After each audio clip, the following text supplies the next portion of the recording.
Welcome to the channel, welcome to the channel, welcome to the channel, yeah. Hello, my lovelies. I'm Kamaria, and we're talking about books today. This is my November wrap-up in my reading journal, and I'm going to talk about some of the stuff I read. I read a lot. I didn't read a lot, not as much as October, because October was insane. 20 books, I can't.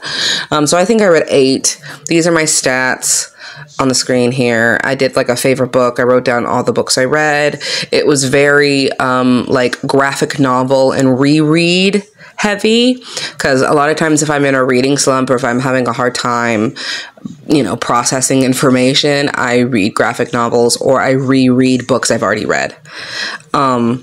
This was Suki's readathon, which I did for Jessie on YouTube. Their mother passed away, and they're one of my favorite YouTubers, so I did their readathon in support and to pay homage to their mom.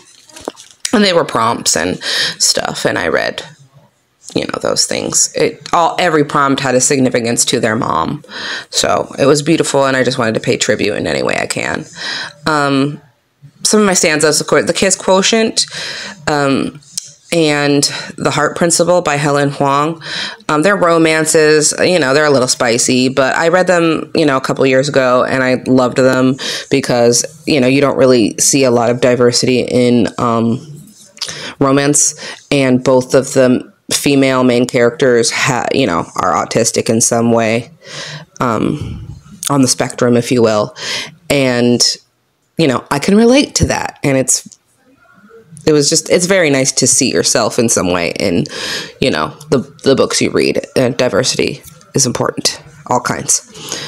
This is The Last Tapai by Misha Pop. It's a cozy mystery about a woman who has magic that she bakes into pie to fight the patriarchy. She's kind of a serial killer, but in a good way, because she like uses her magic to get rid of bad guys who do bad things to women. So it was third in series, really good.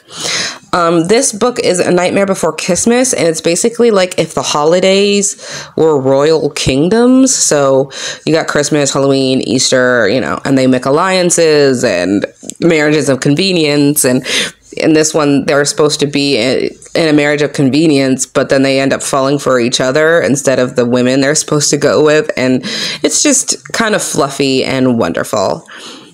This book, Model Home by River Solomon, hit me like a freaking freight train. River Solomon is probably by far up there in one of my top 10 authors. Their books are just kind of pushing the boundaries of genre and plot, and also their characters are usually on the spectrum too.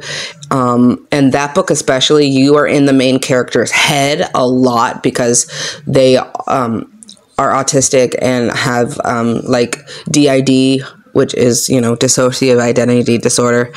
But basically that book is like, it said it was like a haunted house horror story, but it's really not.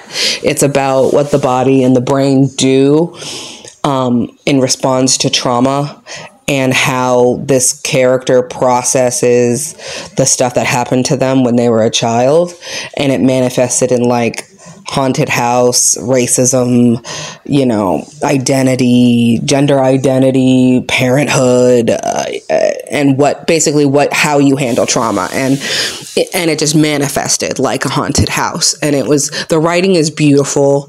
A lot of people would think it's like too wordy or whatever. But as somebody who is in their head a lot too, I appreciated the prose. But that is the flip through. I'm planning on doing Disability December, but that's all I have for you. Bye.